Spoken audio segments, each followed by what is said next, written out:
getting ready to seize your first opportunity to come into the ring and start grandstanding and hot dogging, yeah! I can't help it that I look good, smell good, can dance all night long. When we speak, our voices are heard. We all say, I bring it. Welcome to Malice Smack Talk, the show that is more educated than Shawn Michaels' educated feet. Thank you very much. And the reason why it's educated is because tonight Mindfreak's on assignment with Coach. So you've got the two brains of the operation. We got Bearded Master. Hello, hello. How's it going? It is going well with myself, Masonic Vader. And we are here for Malice Smack Talk Elimination Chamber 2019. We're going to have a great show for you tonight. We're going to be doing our picks tonight and giving a little feedback for about what happened this week and looking at potential setups as after we get the Elimination Chamber happens. Before we get started, I want to just take a moment just to thank our parent host site, Malice Corp.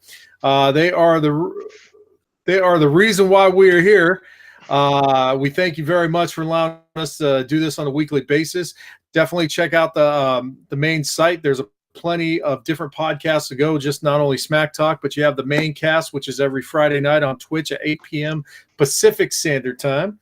Right now, they're doing a phenomenal poll of most improved show. I'm not going to throw anything in there, but Battlestar Galactica should be your pick. And there's also Nerd Mosh Pit. There's Quest for 100. Comics for All, tons of shows. Thank you so much, Malice-Corp, for letting us do our show. But here we are, Elimination Chamber, second pay-per-view of the year. Looks like it's going to be a very interesting pay-per-view. And just before we started up, Bearded Master and I were agreeing that this is going to be one of those shows where you're going to hear a lot of it can go either way. And that's where it is. Are you with me on this, Bearded Master? I'm sorry, what was that again? I was looking at the Twitch. Yeah. It's going to be an interesting show tonight. Any pick can go any way. It absolutely is. I mean, with so much time left, I mean, we have just under 60 days because we know where 60 days is going to take us.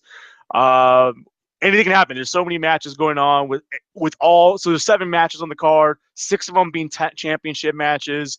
The picks could go either way, whether it goes the route that they should or a wrench into the system and the surprise comes out. The start new storylines 60 days out, the Wrestlemania. We are definitely on the road, so that is what's entertaining and exciting. Cannot wait. I don't think this is going to be an amazing card, but I am excited to see what they do with the outcomes. Absolutely. Same thing. This is one of those pay-per-views you can go either way for you every year. There has been some very good Elimination Chamber matches in the past. Recently been kind of some of the side matches have actually been better. I'm hoping that there'll be some good setup with this.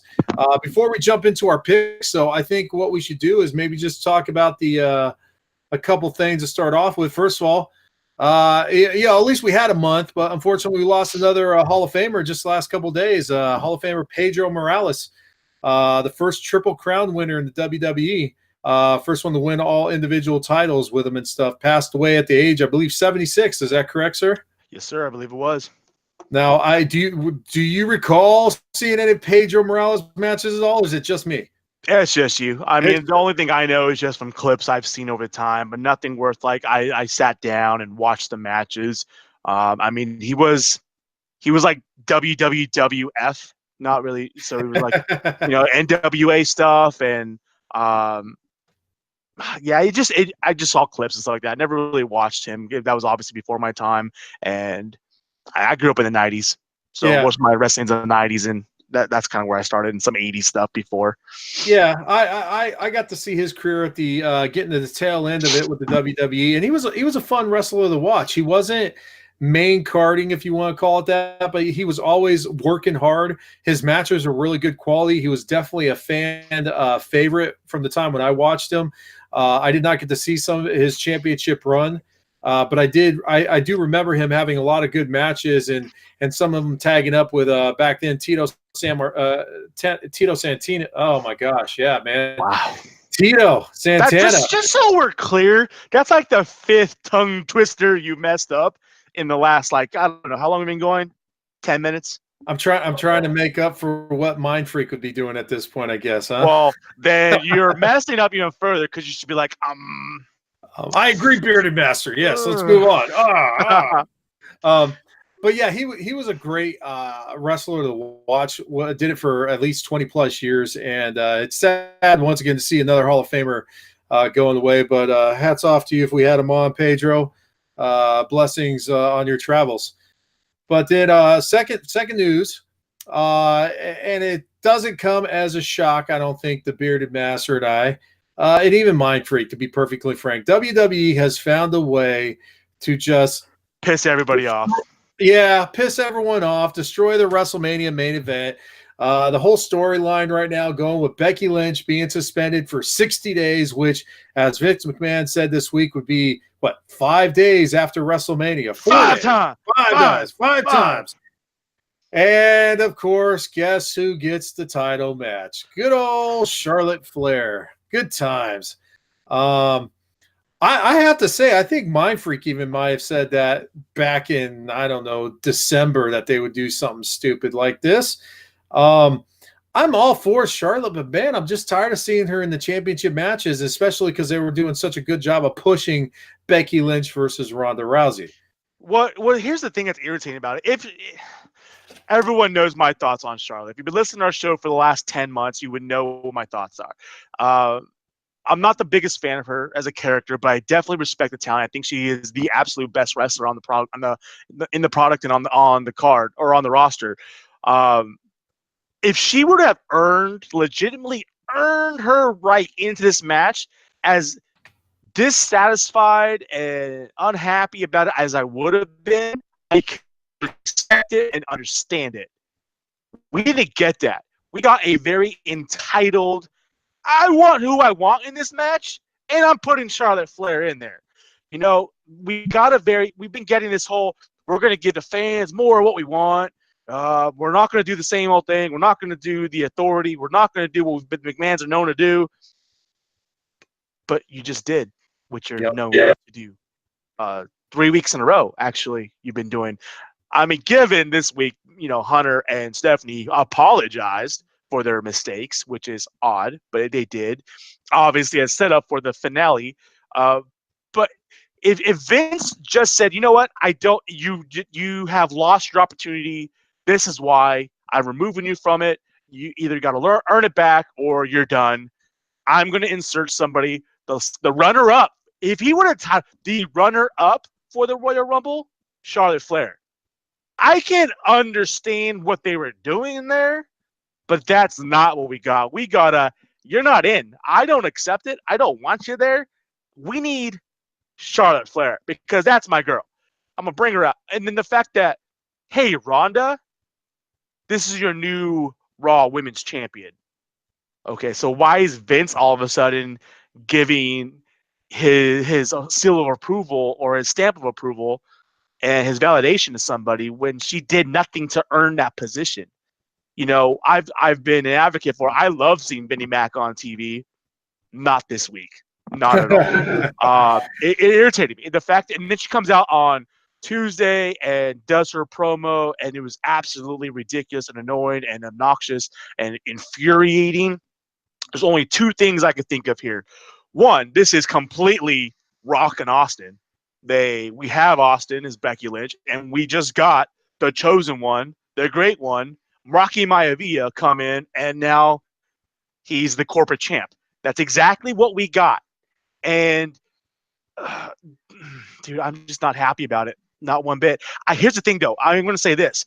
I do not think that this is what we're going to get. I think this is, and I said it last week, this is absolutely something that's going to build a storyline, and then we're going to get a swerve in the weeks to come or weeks prior to WrestleMania. We're still getting Ronda and Becky, but they are doing 100% to make Charlotte the absolute biggest heel, and they are 100% correcting the wrongs from September and making Becky Lynch the number one babyface in the organization. Okay, but now do you see them going in a direction? because this is what bugs me about it. You and I both know that this is just starting everything up. I mean, if you are a fan of wrestling, you know with 60 days out, they are building up storylines for the main event. And as we already know, fans want to see women's main event, Ronda Rousey, Becky Lynch. They want to see that. Now, I know they're building this up. I know something's going to come out of it. You're absolutely right. I'm wearing this shirt for a reason. This is the up-to-date version of Rock and Austin. However, the only thing I don't like about this scenario, and call me what it is, but this is almost like Vince McMahon setting up. It's not going to be a one-on-one match at WrestleMania. It's going to be a stupid triple threat match with Charlotte Flair in there. And you know what? If we get Becky Lynch winning it, great. But it still sucks because I don't want to see Charlotte Flair in the match at all. And do you see them potentially trying to pull that off? Because because when it comes down to it, Charlotte Flair is still one of the big names. And if you don't have her in the main event match, where do you put her for WrestleMania? You don't sit her on the sidelines. Yeah, I don't think we're going to get that triple threat match. I really think they're doing everything possible to make the fans so infuriated, thinking that we're going to get that, and that when they pull the curtain back and be like, this is what you're getting. You're getting Ronda and Becky. The shit is going to go crazy. The pop is going to go nuts. The roof will go off of the building because people will get what they want. Now, here's the thing. Where does that leave Charlotte Flair? Well, she's obviously going to be at WrestleMania. There's no doubt about it. She needs to be fighting for a championship. But what other championship? Because we have Brock Lesnar as a SmackDown Women's Champion. I mean, Asuka as a SmackDown Women's Champion, who hasn't been there since her win at Royal Rumble. I think Asuka gets involved, and she challenges and pushes her hand against Charlotte. Okay, I could see that a little bit. I hope they go in that kind of direction. I want to even see something that would, if you want some pop, here's how you get the pop. Becky Lynch is now in limbo right now for 60 days, right? What's a good way to get her to learn how to actually beat the authority, to beat Vince McMahon? Who should she look for some help? Right there. Wouldn't that be awesome if for some reason Stone Cold, because he hasn't been on TV consistently in God knows how long, use him for just this time for WrestleMania? So I was just having a conversation about this like an hour ago. People are not happy. They'll want the Austin thing to show up. I am full on board with it. Everyone knows that Austin 316 is my dude. My number one all-time favorite wrestler. Doesn't come – I mean, obviously – Rock and Austin are my 1, 2, and Austin being number 1. I do think that we do see him. What capacity? I don't know. But if you watch or listen to or follow anything that Austin's been doing, he's been dieting, he's been working out, he's got a regimen. And the last time when he was talking, we talked about a while back about him quitting drinking, and he said, "I'm not quitting drinking. That's the stupidest shit I've ever heard. But I'm cutting back because I need to get in shape. And I have things lined up in the future." Well, he's Stone Cold Steve Austin. Where's he going to go? He ain't going to AEW. He ain't going to Impact. If he's getting in shape for something, it's either a movie, a TV show, or a return to WWE for something on TV. Not necessarily a match, but I guarantee he will come in and throw some stunners and drink some Steve Weisers, and he will get a seal of approval to Becky Lynch. Absolutely. That's what I'm hoping they're going to do. I mean, it's perfect timing for him. He's been out of the picture long enough that when he shows up that first night, if you want to hear a pop, that's where you hear a pop. When that glass breaks, oh my God, the roof's going to blow up.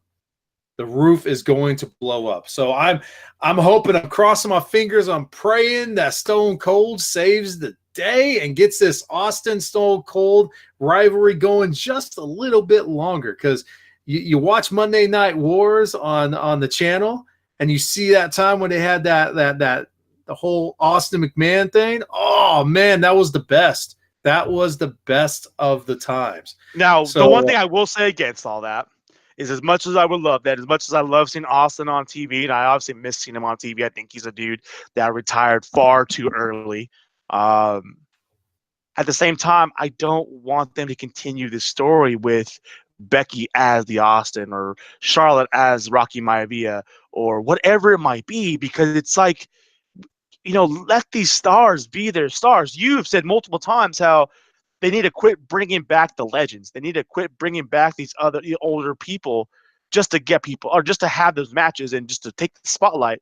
And I feel, I've always said the reason why I don't care for Charlotte Flair's character is the fact that she said, I don't need Ric Flair. I don't need your name. I don't need your persona. I don't need you yet. She comes out every single day walking, talking, acting like Ric Flair. So it's like, let them be themselves. Let Becky Lynch be Becky Lynch. Let Charlotte Flair be Charlotte Flair. As much as I want to see Austin on TV, I would be okay if they pulled away from that and let this whole thing happen. It's happened organically. Now let it continue and let it go a different route, because this could end up being bigger than Austin and The Rock. Not saying it will be. I'm saying it could be. And that's what we want to watch. And it can only be as big as that if they don't mirror it. And that's what I'm afraid they're going to do. Yeah, I got you. And you are correct. In past, I have definitely said bringing back these people, and maybe I should have corrected myself back then. Bringing them back in the way where it's a fighting, wrestling kind of role. That's what I don't want. If they come back once in a blue moon and like in a special appearance, like the Jeff Jarrett thing would have been all right if he wasn't actually wrestling. Okay, if he was just there to do whatever. But when you bring him back in to take a spot or to take a main event, and they haven't done anything in 5-6 years, that's where you just got to. I mean, the injection of 316 to fire or put more fire under what's already there would be phenomenal. To have it go full flame, absolutely not. I don't want Austin taking it over, because you are right. What they have done with Becky Lynch, or what Becky Lynch has done for herself, has created her and been able to build up that process. And just to throw a little kerosene initially would be kind of cool. I just thought about this. There was a match that we were talking about 6 months ago about potentially happening at WrestleMania. With the movie coming out next week and somebody having some free time, are we going to get The Rock back? There's been a story teasing, obviously, for 5 years now between Rock and Triple H. Maybe we're not getting The Rock. Maybe, what if possibly we're getting Austin to come back to support Becky Lynch and say, you guys are screwing this girl over who's earned this shit. Let's make this happen. And then a storyline happens, and all of a sudden we get Austin and Triple H at WrestleMania. That would be cool. I'd be awesome. I think that'd be a fantastic thing, because the last time the two of them were in a feud that was going to pay off big, it was the 2-man power trip, and that could have went somewhere until Triple H, burst his quads or whatever it was. Yeah. But that was eventually leading to where we probably would have got them at the Mania the next year, but we didn't. And instead we got Austin and The Rock. But I don't know. I think that if we were to get that, given I've already talked about how I kind of want to see Triple H and Dean Ambrose, but not knowing what's going on with him and his contract and what really is happening behind the scenes with that storyline. Mm-hmm. If Austin were to come back to support and back Becky Lynch and push into a storyline with Triple H and get the two of them, those would be two legends I'd be happy to see wrestle at WrestleMania. That's true. Yeah. It also depends on the actual condition. I mean, everyone knows why Austin retired is because of the neck injury he suffered from the Owen Hart pile driver that eventually kind of moved on into other things. So we know why he retired, but maybe he's had enough time off, and knowing that it's going to be only limited action, and I'm sure they'll do exactly every other person in situations where they would do limited, kind of like understanding Austin can't take hits to the neck kind of thing. I'd love to see it. I'm all on board with that. That would be one of the few I would love to see happen. So, and also just got a disclaimer, I really don't think Austin's coming back, but if the idea and the fan booking in me right now, that'd be awesome to see. It would definitely. So that's kind of like the main headlines going on this week. I mean, we could talk about Raw and SmackDown, but I think we're just going to get right into. Hold on. Before we go, it's a transition, because we're going to go into talk about our predictions for Elimination Chamber. Yes, and sir. like I said earlier, 7 matches, 6 of them are title matches. There are 2 title matches not being defended on the Elimination Chamber card. One of them being the U.S. title, which I don't even know why we have it anymore. They should have. Them taking it off of Rusev. I get it. It progressed a storyline for actually for Becky to be in the Royal Rumble, but Nakamura has a title. Oh no, R-Truth has a title now, and we haven't got anything with R-Truth, and this is something that we could they could really run with R-Truth being the U.S. title holder. Yeah, but they're not doing anything again, and that's R-Truth, Nakamura, Rusev, Nakamura. They just keep this U.S. title for like 2 years was probably, with the exception of the WWE title, was the second most prominent title on the card. Yeah, even more so the IC title. Yeah, open challenges Cena, and stuff. Yeah, Rusev, Kevin Owens. That title became the second most prominent title, and now over the last 6 months to a year, it's become a not even a secondary. It's looked at like the damn European title. I mean, come on now. So we're not getting that title match, but it's another match, which is going to be like the third card in a row that we're not seeing defended on a pay-per-view. After we just got new champions, the damn Revival will not be defending their SmackDown titles, or that means the Raw titles. And so, one, are you happy, sir, that your boys, the Revival, are now tag team champions? It paints an interesting picture of like how legit or how serious are these allegations, these conversations of, are these guys really leaving kind of thing? Is this their way of trying to retain them? Do they have like a big picture ahead of the tag team division as a whole because it's been going stale? Giving the championship to the Revival, I hate to say it, they've been taking their lumps for the last year since they've been on the show. They have been very low-key. A couple injuries have set them back. But since both of them have been healthy, as much as I hate and pain to say it, they've been slowly but surely getting themselves interjected into that picture to where, holy crap, now they're champions out of nowhere. It's almost like another B team version, you know?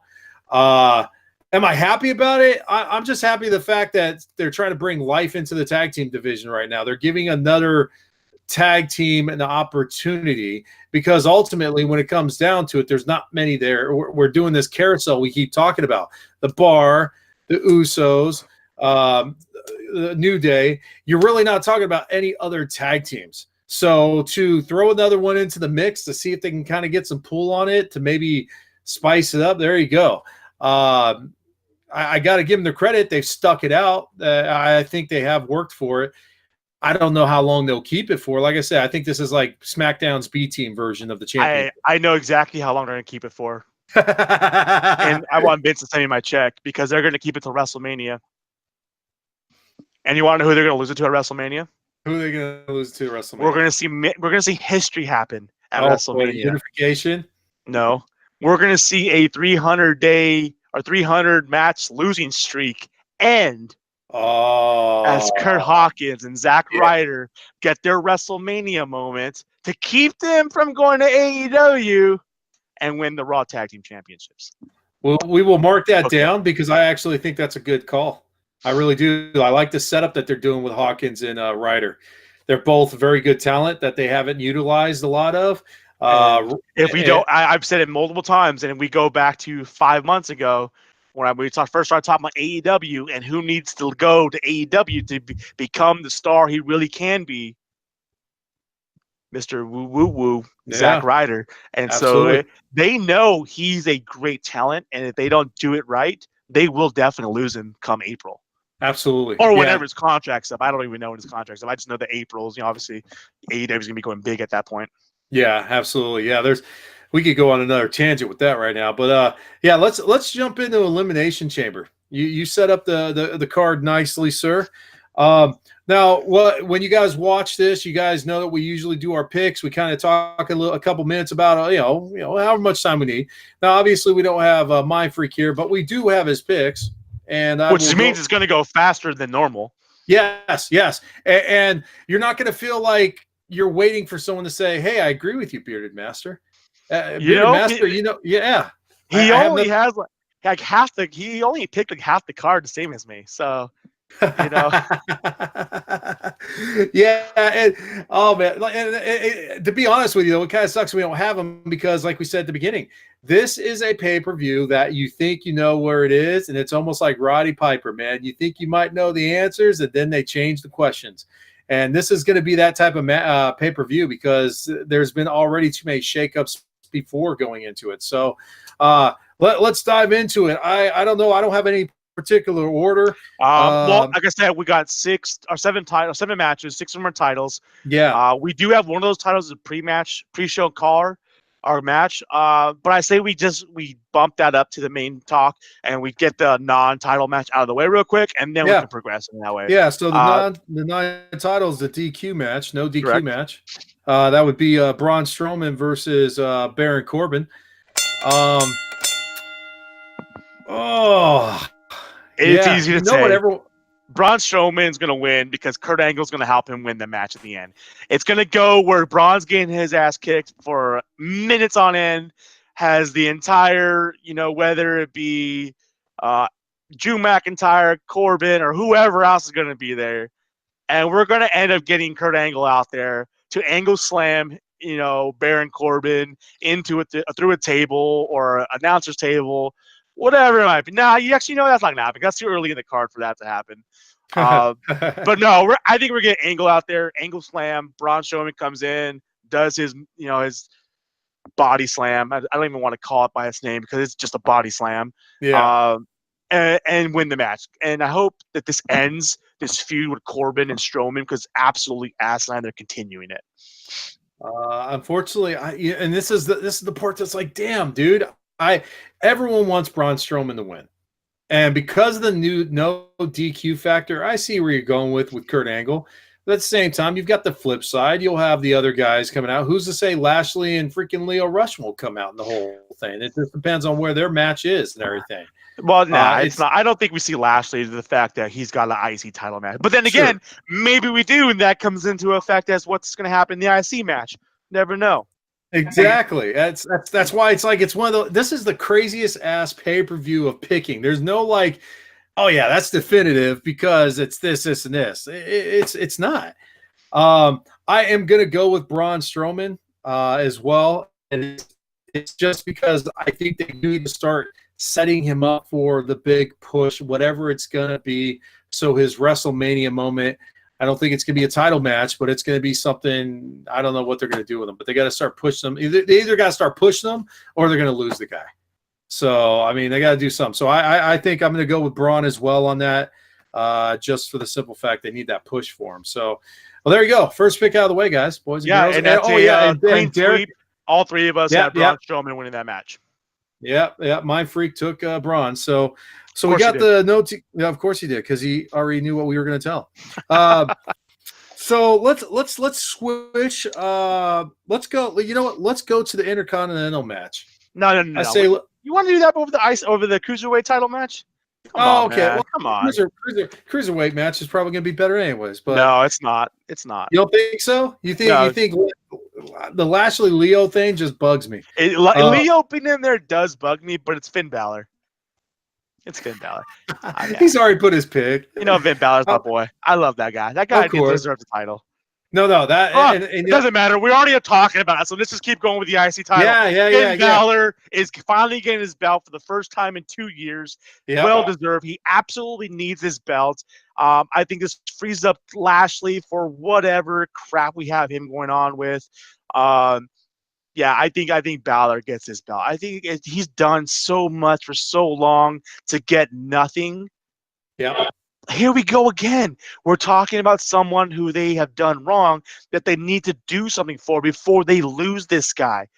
And you talk about Braun Strowman. I don't think he's leaving. He's homegrown. I mean, the dude put himself through the rosebuds. He's not going nowhere.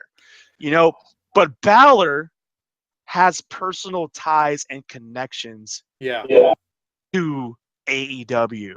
And I think if they don't do something with him, Prince Devitt is going to show up at AEW at some point. So that is very true. Yeah, I'm just thinking ultimately, like, and it's not anytime quick, and it's not something that anyone's ever mentioned, but ultimately you would see the frustration in someone like Braun Strowman, where he's been so close every single time, and either through injury or whatever the heck's going on, it's been ripped from him. Hey. Roddy Piper never won a championship, a heavyweight title. It's very true. Very true. The pipe. All right, so and here's the thing. Derek, Mindfreak here. Let's see here. He actually Lashley.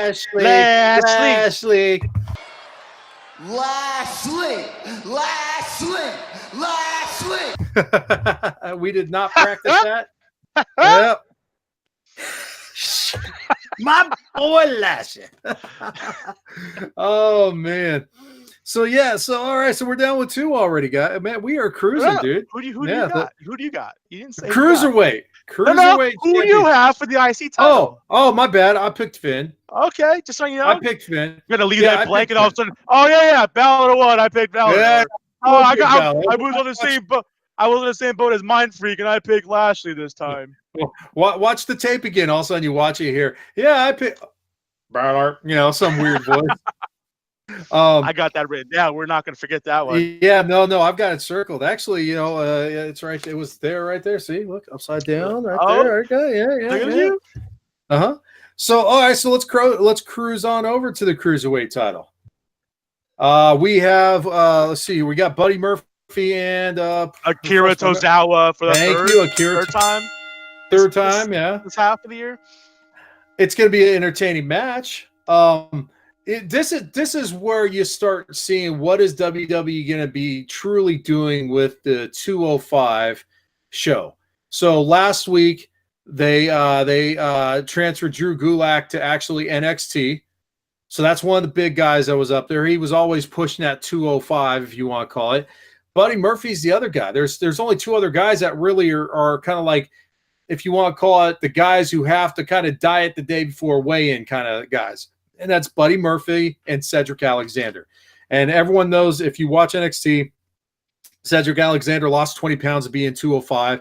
Buddy Murphy has shredded himself to be in 205 after his stint in NXT with the championship and everything.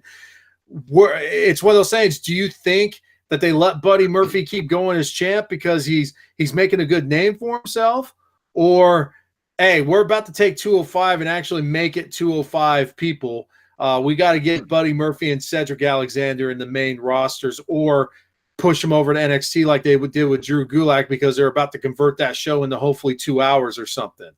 So it's kind of like that's kind of like where you're at with this match here. I don't see Akira Tozawa winning it right now. But you know what? WWE could throw the fork in it. So I'm gonna go. I'm going to go with Buddy Murphy. I don't think they're going to push him out yet. I think they're going to give it a little bit more time. Okay, so Mindfreak has Buddy Murphy winning as well. Yeah. Here's the thing. I think Tozawa can easily win this match. And this is one of the matches that could really go either way of what they're going to do. Buddy Murphy's had the belt since, I want to say, is it October? Is that when? It's a big show in Australia, yeah. That was October, right? Yeah. With the exception of that show, every time Buddy Murphy has had a match, I have lost when I've picked his matches. I don't think I've won a single pick for a Buddy Murphy match. I don't know. At this point, I feel like they're just going to keep running with it. Deep down, I really feel that Tozawa is going to win this belt, but I have to go against that gut instinct and go with what's been proven. And I think that we're going to end up seeing somebody else get a WrestleMania moment. I think this year's going to be full of WrestleMania moments. I don't know why. I just do. WrestleMania 35, there's going to be so much going on. There's going to be so many people tuning in because the main event's going to be Ronda versus Becky. We're going to see Seth beat Brock Lesnar. I think there's going to be so much going on in WrestleMania this year. I hope so, because I will be there. Just shameless plug. I would like a souvenir. I think Buddy Murphy wins and retains this belt on Sunday. It's once again, 205 is in an interesting place right now. Where do they want to take it? What do they want to do with it? With all the talent that they have shuffled around, with losing Hideo Itami. Where do they take 205 right now? So yeah, I agree. They need to keep Buddy Murphy because he is the big name on the card right now. So and then shoot, they might bring back Cedric Alexander, Buddy Murphy 3 for that one. We'll see. All right. So we're cruising through here. We've got 3 matches taken care of already. Oh wow. So we've got, do we want to talk US title? Or did we already do that? We're not having a U.S. title match, man. That's right. Yeah, we're U.S. title gone. That's right. All right, so we've got the Elimination Chamber match. We've got the SmackDown Tag Team Champs. So, we've got the. Let's go ahead and just get the Tag Team Champs out of the way. Then we'll finish up with Ronda and then the Elimination Chambers. That sounds good to me. Yeah, and don't forget Daniel Bryan's championship match too. Which is what? An Elimination Chamber. Elimination Chamber. Yeah, there you go. Good point. So we got the SmackDown championship. That's all I make. It's all in the beard, sir. Why? Because I'm the champ, and this is must-see TV. You know what though? I will say though, man, that mustache, dude, is kind of like the right there, man. That's crazy long, bro. I'm trying to make it long enough to where I can curl it out properly. I think it's there, buddy. You gotta suffer you gotta suffer for a little while to get the final payoff. Oh yeah, I know yeah. If you guys remember 3 months ago, there was something a little different with me too. And man, I don't miss those days where you take a bite into something and you're like, damn. Yeah. Yeah. All right, so go back. Tag Team Championship, SmackDown. The Miz and Shane. So we're gonna start with Mindfreak's picks on this one. Please. The Usos winning the belt because we have the Uso Penitentiary taking on. What do they call themselves again? Miz Shane? Is it the world's greatest tag team? Yeah, but at Royal Rumble it was like Miz Shane or Miz McMahon or something like that. I don't know. Yeah, it was something crazy and funny, odd. But anyways, Miz and Shane in their first title defense versus the Usos. Yes. Mindfreak has the Usos winning the belts. Yes. Becomes 6-time tag team champions.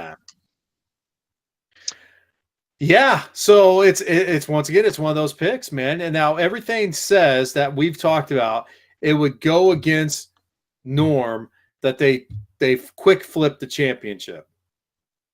That's the thing, because it's been 30 days, if that they've had the tag team championship. Not even that. It's been like 3 weeks.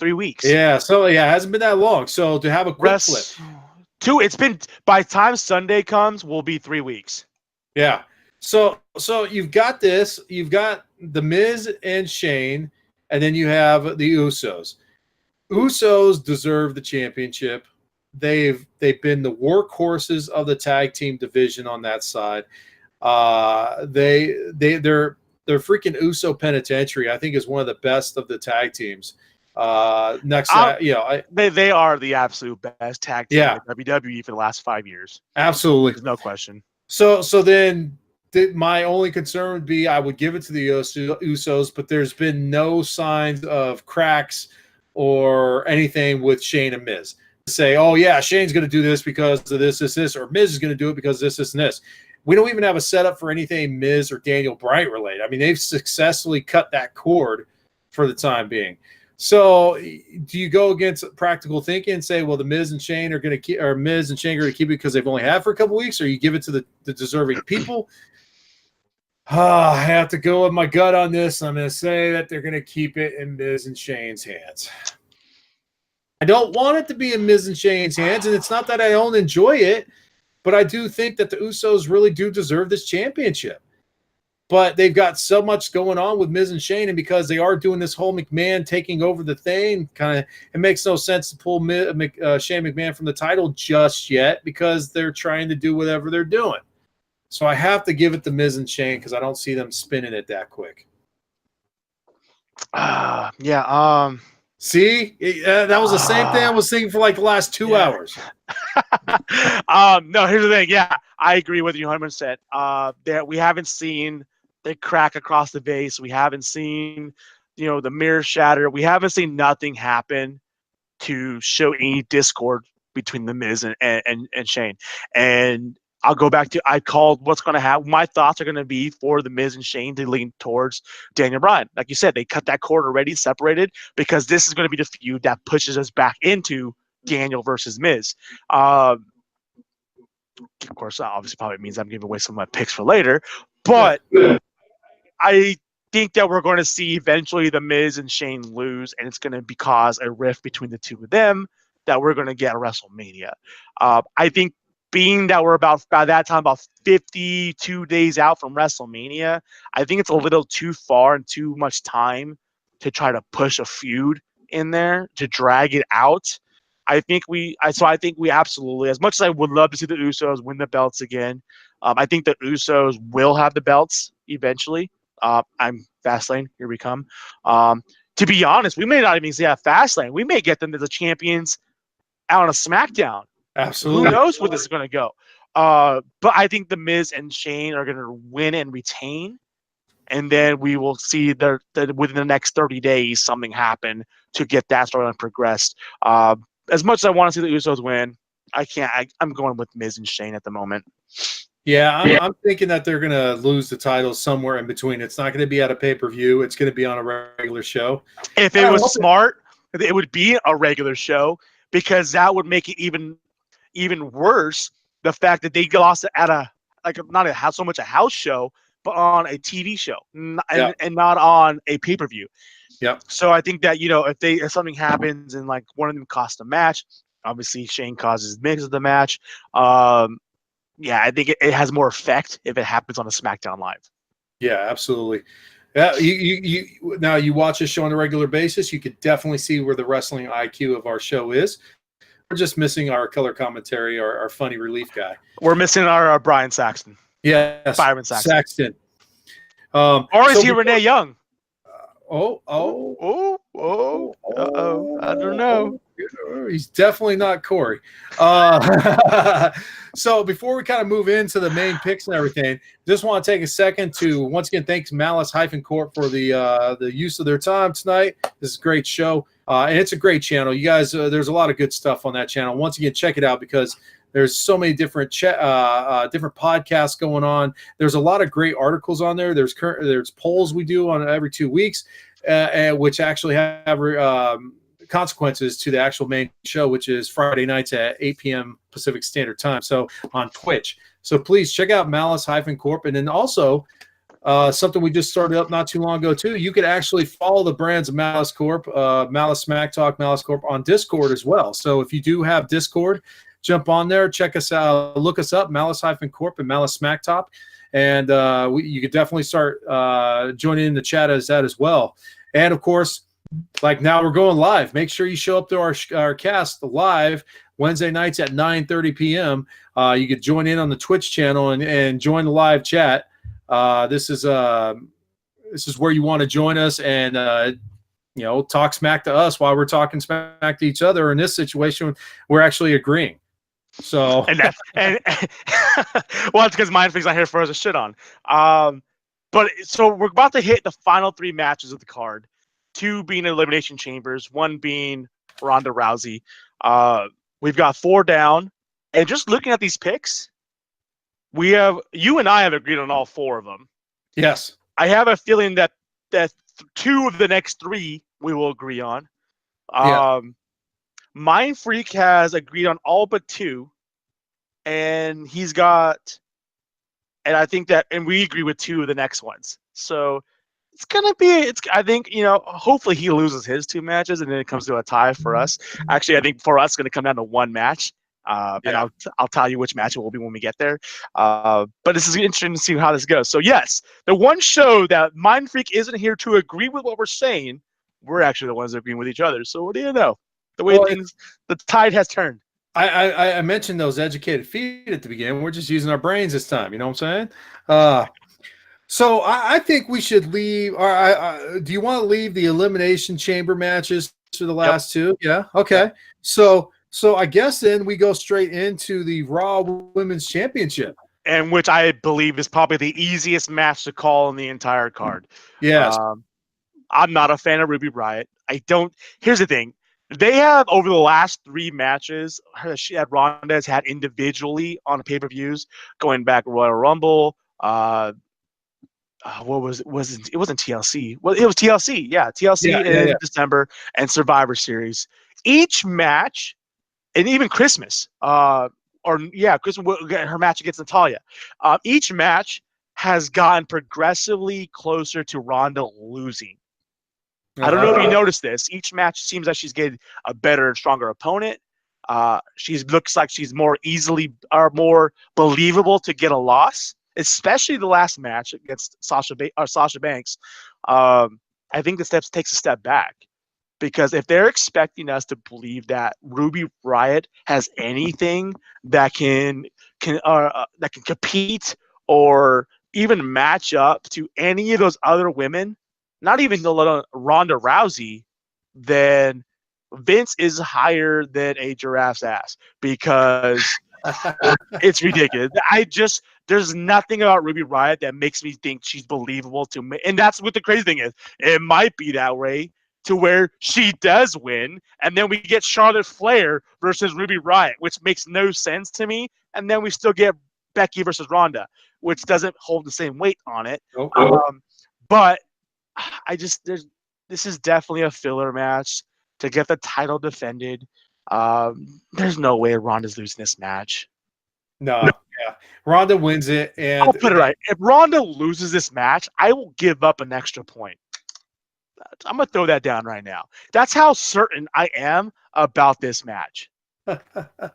Well, I mean, Ronda's not given I may have a few extra points on picking the Royal Rumble winners. A couple of them, a couple of them. No, Ronda is not going to lose this match. Ronda's going to win.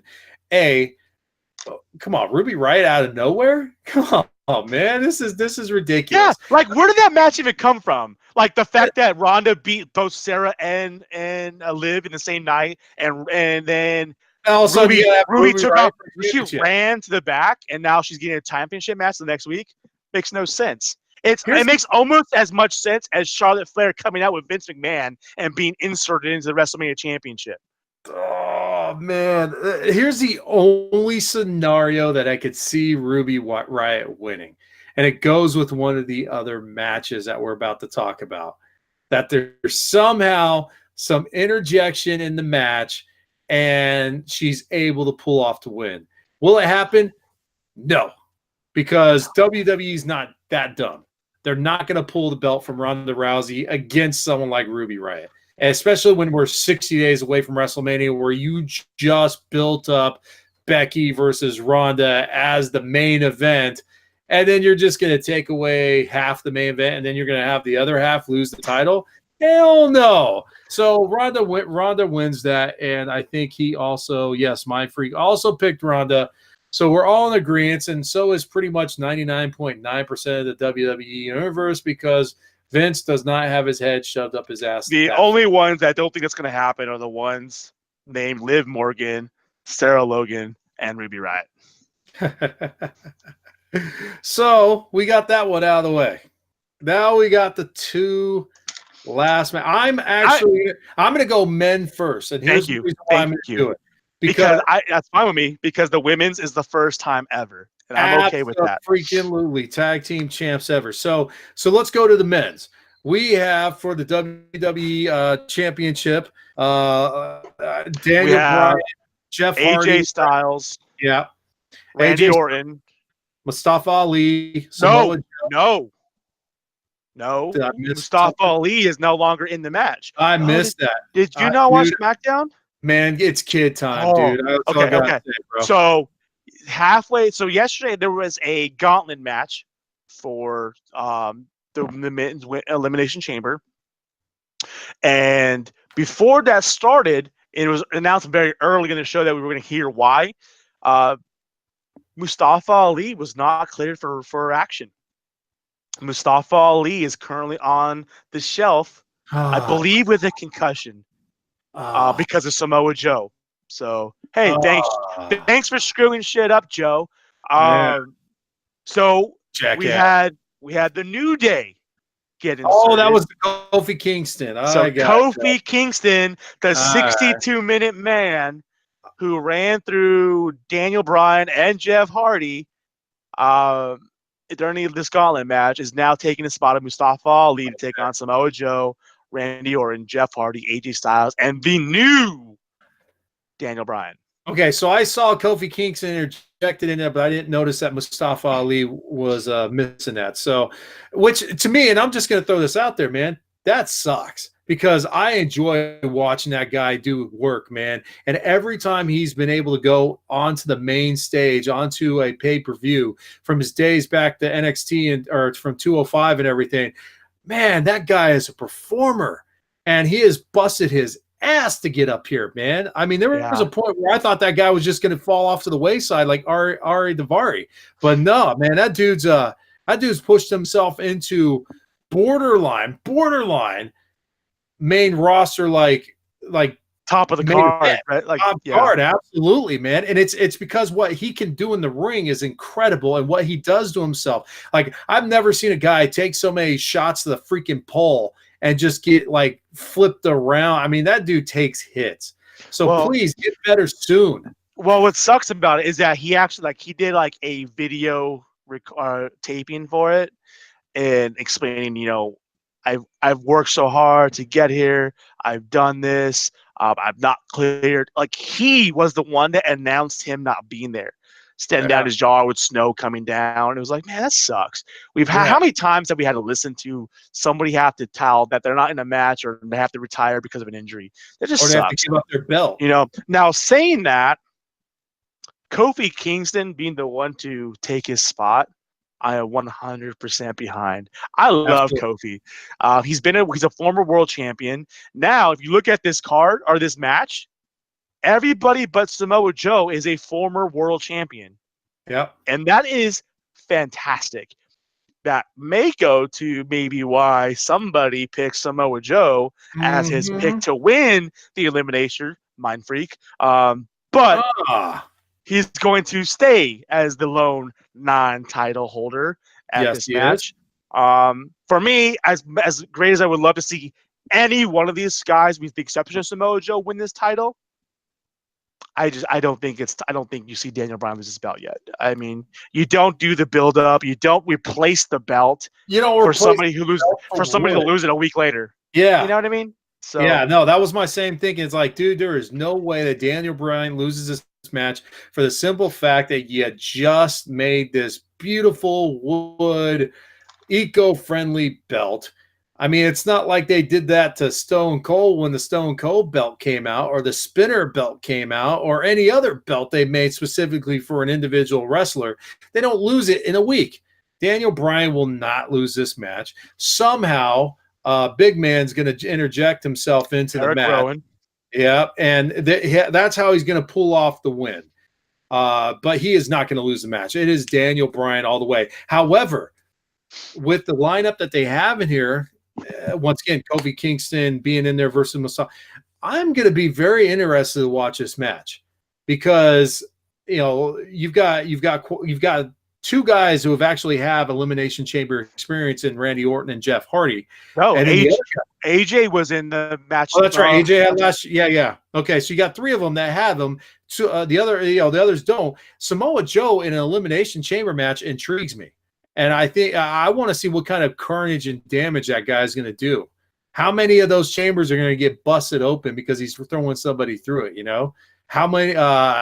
It's going to feel very uncomfortable when someone like Kofi Kingston gets power slammed on that freaking metal outside. So, but yeah, it's going to be Daniel Bryan, and no ifs, ands, and buts about it. You don't make a brand new championship just to flip it back. You know what? And I'm going to throw this out here. I think what's going to end up happening is they're somehow going to get the Miz involved, and Miz is going to be the saving grace that brings back the championship gold. Call me crazy, but it just sounds Miz but thing. That's not until Survivor Series. All right, I mean SummerSlam. It's not until Summer, and we're gonna get a whole new title. That's gonna be Hollywood-ish. It's gonna be awesome. So we are on to the final match, and I am very looking forward to seeing this match. It's about effing time that WWE finally got themselves not only women's tag team champions, but more importantly, as a headline match, and It's an elimination chamber match, for God's sake. What a great way to make crown championships where they actually get to really show their talent and earn their title. And of course, we're starting off the match. So this last week, part of the things that happened on Raw and SmackDown is that there were matches that if the tag team lost, they would be entries 1 and 2, Raw and SmackDown respectively. So your first two entrants into this are going to be the Boston Hug Connection and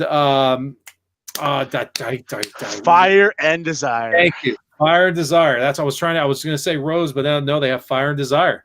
So those are your two starters. And the big headlines, I guess, with the starting is the fact that is Sasha Banks going to be 100%. She had to leave the match early on Monday because she apparently re-aggravated a shoulder injury. That's the story. And they ended up losing it. So now they're going number 1. Does it set it up for the proverbial, oh my gosh, they entered in as number 1 and they won the championship. They ran the gauntlet. Does it? We don't know. I'm going to let you start this one off.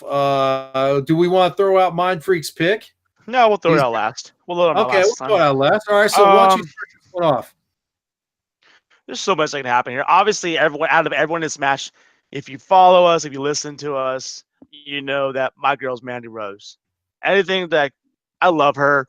Sonya Deville, I think the two of them are fantastic. I think that Sonya deserves a title. I don't think that Mandy quite deserves a title yet, but a tag team title would be a nice belt to start her with. I can easily see Bayley and Sasha winning this belt, considering that they're, like you said, the first in. They were the first tag team to be named as far as like the Boston Hug Connection from like 4 months ago. I'm just not behind them. The fact that they keep changing back, are they best friends? Are they not? Are they best friends? Are they not? I'm tired of that kind of shtick. At least with we have two legit tag teams. Well, I mean, obviously, Mandy Rose and Sonya Deville have been a tag team since day one. They just have a name now. But the Iconics and the Riot Squad, those are two legit tag teams. They have been tag teams their entire time they've been here. But I think when it comes down to the two legit match contenders in this is going to be Bayley and Sasha and Nia and Tamina. And I think what we're going to get here is everyone's expecting and hoping for the Boston Hug to win it. I think that's the easy route to go. But I think what's going to happen, we're going to get a heel win. We're going to get Nia and Tamina to win this match, win the tag belts, and then we're going to get Bayley and Sasha to chase them for the next 52 days so that they can finally earn their WrestleMania moment. And why do Bayley and Sasha win the WrestleMania moment? Because at WrestleMania, we're going to get members of the 4 horsewomen of MMA to show up at WrestleMania, given not only will they have the belts, but Ronda will be losing her belt that same night. And now we have the 4 versus 4 storyline going forward. I agree. I think it's great setup there. I will tell you, man, that and you're going to like what I'm about to say, for about 45 minutes on my paper, I had, no joke, Fire and Desire winning the belts. Wow. And the reason why I had them winning it initially when I was thinking about this is I went back and I was looking back and thinking about for the last month and a half while they're setting up this tag team tournament, which one has been getting some good pushes and nods. And Fire and Desire has had the best one outside of the Boston Hug. Tamina and Nia Jax were always there just dominating because we were expecting that. But what we weren't expecting and what was staying under it was the fact that they were rising up. And up until this week, they didn't have a tag team name until they came out with Fire and Desire, They've had Fire and Desire for like a month and a half. I have not heard it once. I've only heard Mandy. Well, okay. Do you not listen to our show? If you go back to like the last 4 episodes, I've been saying Fire and Desire for months. You know what? I wasn't picking up on it. And every time they come out, it's always Corey Graves drooling over his damn microphone. That dude, seriously. You can understand why. I totally get it. Yeah, thank goodness HR isn't prevalent in WWE. Anyways, but yeah, when it comes down to it, I agree. The 4 that are going to be left in the ring are going to be Boston Hug Connection, Boston Hug, and Nia Jax and Tamina. And I am going in the same direction. I think we're all sweeping this one. And the reason why I'm doing it is there's a little bit of an extra with Nia Jax and Tamina winning it. And it goes with Tamina. Tamina's been now, gosh, getting close to 10 years, I think, in WWE. And she has not won a single title. And I can't remember the last time she's actually had a title opportunity. Now, she was starting to make her run, and then she got hurt and had that surgery a year ago. Yeah. Now, granted, she's been injured, like you just said, but I think this would be the one chance she has where she gets a belt, because when it comes down to it, Nia Jax is always going to be the powerhouse of the women's division until she retires or steps on and moves on, whatever and stuff. Tamina was that, and Tamina is getting older. You can kind of see that her movements aren't as good as what they were when she first came in. And so this is the opportunity that she gets that chance to win the belt. And I agree. I think it's going to be the setup for for WrestleMania, to where it will be Boss and Hug fighting for it. And yeah, the 4 horsewomen, everything you just said. I hate to pull a mind freak, but that's what's going to happen. It's perfect writing on the wall. Before I announce Mind Freak's pick, there's 7 matches on this card, correct? Yes. There is like 20 people on this card. Yes. We have picked the exact same pick for all 7 matches. That's crazy. It's crazy. And Mind Freak has 3 picks different from us, so I hope he loses all 3 of those picks. Yeah. Because then we'd be like, see, if you were only on the show, you could have just agreed with what we said and you would have won. Yeah. You know? Yep. So to go with that, for the 4th match on the card, we have a clean sweep, because Mind Freak has also chosen Nia Jax and Tamina Snuka to win the Women's Tag Team Championship in their tag team inaugural match to carry those belts. Yeah, it's going to be a great match, man. I'm really looking forward to the women once again stealing the show. I think they will. I think this is going to be. And I'm saying this with the fact that there's, and no disrespect to the Iconics, but they're still kind of like trying to build themselves up in this. I've never been a big fan of Billie Kay, but Peyton Royce has definitely shown herself. Billie Kay's been getting better, but the tag team's not solid yet. They've just been an unofficial tag team since day one because they're like best friends. So even having them in the match, it's still going to be a great match. I really think that this is going to be a good highlight video match that we might be talking about for another week or two after the fact, just because something insane is going to happen. That because we're not, as much as I know these ladies have done such a great job with building up where they're at, they're still going to show something that we haven't seen, and we're just going to be like, holy crap, what did I just see? And that's what this match is going to do, and it will be the main event match. This is the year of women. I really do think the women are going to be headlining a lot more of these matches, especially because the way the shows are right now. The shows right now, the hottest part of each show right now is the women's division. They have picked up the pace. They've got the man. Just everything right now on the women's card, where they're going to be headlining a lot of pay-per-views as long as they keep things moving in the right direction all the way to WrestleMania and potentially SummerSlam. So, yeah, this is going to be a great match. And, yeah, we clean sweep Nia Jax and Tamina on the last one. So it looks like when it's all said and done, I'll be getting closer to that second place again because, I got to take myself out of the hole. I'm going to be like the Undertaker from Survivor Series. I'm going to come out of the pit, and I'm going to save myself, rise from the grave. But those are our picks, guys. They obviously, when you're watching this video, please make some comments. Let us know what you thought we picked right or wrong, or tell us what we did, what you think your thoughts were on it. Like, hey, it went this way because of this. Well, we were definitely here for it.